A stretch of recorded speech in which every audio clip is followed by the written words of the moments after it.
I just got three things to say.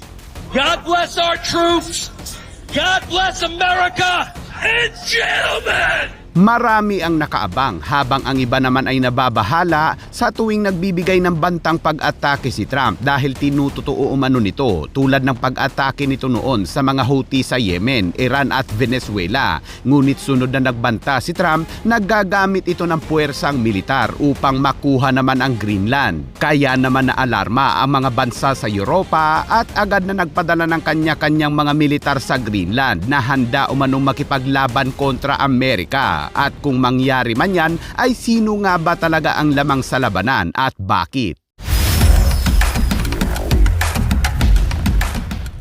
Mula nang umupo si Trump ay maraming bansa ang humanga dito matapos itong magbanta noon na bobombahin ang nuclear facilities ng Iran at ilang araw lang ang nakalipas ay tinutuo nga ito ni Trump kung saan gumamit ito ng mga B-2 bombers at sunod na magbinomba nito ang mga Houthi sa Yemen at ilang buwan pa ang nakalipas ay isinunod naman nito ang Venezuela at muli nga nitong tinutuo ang mga banta. Kaya mula noon ay marami na ang nababahala kay Trump dahil kapag ito ay nagbigay umano ng banta ay talagang ginagawa niya ito gamit ang puwersang militar. Sa mga sumunod na araw, ang kanyang listahan ng mga patakarang panlabas ay kaagad na umugong, lalo na nang sabihin itong nais niyang sakupin ng Greenland, ang malawak na autonomous territory ng Arctic na pinamumunuan ng Denmark. We need Greenland for national security, so we're going to see what happens. Kasunod ng gayong walang pakundangang pagpapakita ng kapangyarihang militar ng Amerika, ang retorika na ito ay nagkaroon ng iba't ibang katangian na nagpahirap sa relasyon ng Amerika sa kaalyado nito na NATO.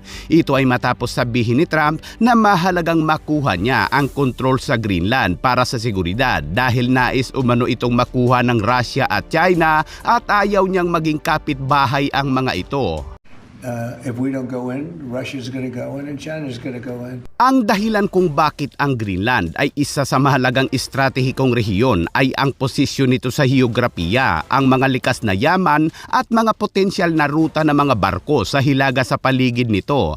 Marami ang nagkakainteres sa Greenland lalo pat unti-unti nang natutunaw ang mga yelo na bumabalot dito kaya tingin ng iba ay unti-unti nang makikita ang mga takatagong yaman nito. Ang likas na yaman ng Greenland, kabilang ang langis, gas at mga mineral ay nagdaragdag sa estratehikong kahalagahan nito. Pero ayon sa Amerika ay hindi nito habol ang likas na yaman dahil marami umano ang Amerika niyan. Habang ginagamit naman ng China ang dominasyon nito sa industriya ng bihirang lupa upang magbigay ng presyon sa Amerika at pilit na kinakaibigan ng China ang mga nakapaligid na bansa sa Greenland. Napakalayo na ng China sa Greenland pero ang mga barko nito ay nakakarating sa lugar na kunwari ay para sa mga research sa hayop.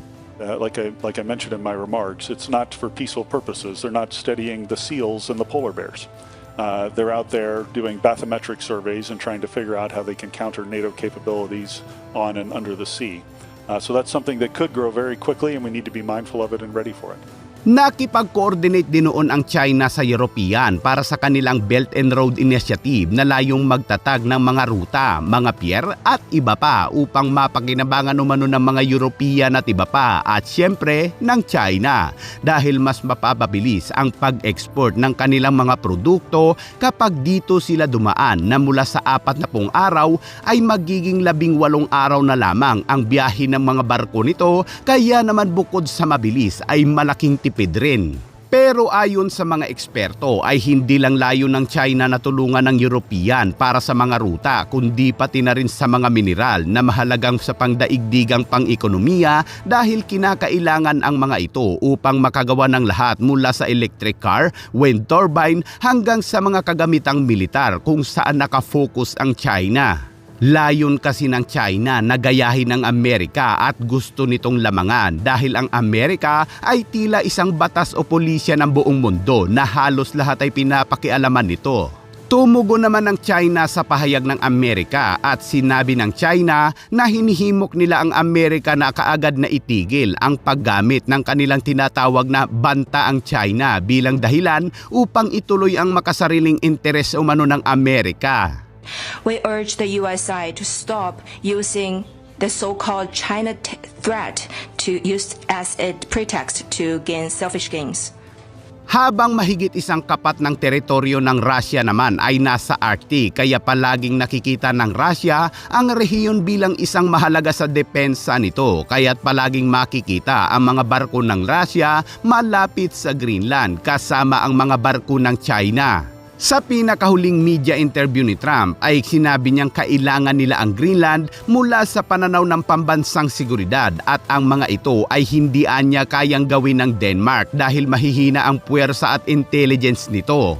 Ang mga pahayag ni Trump ay mariin namang tinutulan ng mga taga-Greenland na mayroong nasa 56,000 na populasyon at halos 80% sa kanila ang hindi pumayag, pati na rin ang mga bansa sa European tulad ng Finland, France, Germany, Netherlands, Norway, Sweden, United Kingdom at Denmark. Lalo pang nagulantang ang mga bansang ito matapos sabihin ni Sekretary Marco Rubio na posibleng maglunsad ang Amerika ng atake upang makuha ang Greenland. Kaya naman ang mga bansang ito ay kaagad na nag-deploy ng mga pinagsanib na militar sa Greenland.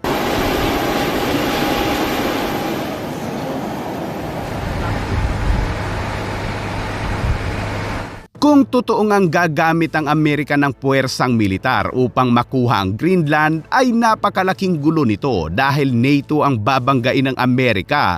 Pero alam mo bang base sa mga military expert ay mahihirapan ang mga bansang sasali sa panig ng NATO kontra Amerika dahil ang Amerika ay may mas malakas na naval at air dominance kahit magsama-sama pa umano ang European.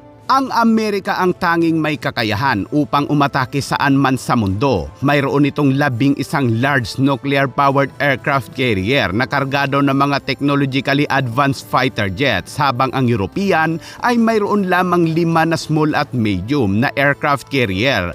Ang Amerika ay mayroon ding higit sa 5,000 nuclear warheads habang ang European naman ay nasa 500 lamang. Mas lamang din ang Amerika sa labanan, mapag-ground man yan o air dahil matagal nang gawain ng Amerika ang pakikipaglaban sa iba't ibang mga bansa lalo na sa Middle East kaya't malawak ang kanilang experience sa mga paggubgob. Kaya naman binansagan ng China ang Amerika na adik umano sa digmaan habang ang China naman ay adik sa pang-aangkin ng teritoryo. Naniniwala ang Amerika na kapag malakas ang iyong puwersang militar ay walang bansang magtatangkang mambuli sa iyo kaya't laging binabanggit ng Amerika ang mga katagang Civis Pacem para Bellum, FU1 Peace, Prepare for War at ang isa pang Peace Through Strength. At dito nakuha ni Xi Jinping ang ideya kung bakit ang China ay patuloy na nagpapadami o pinapalakas ang militar nito.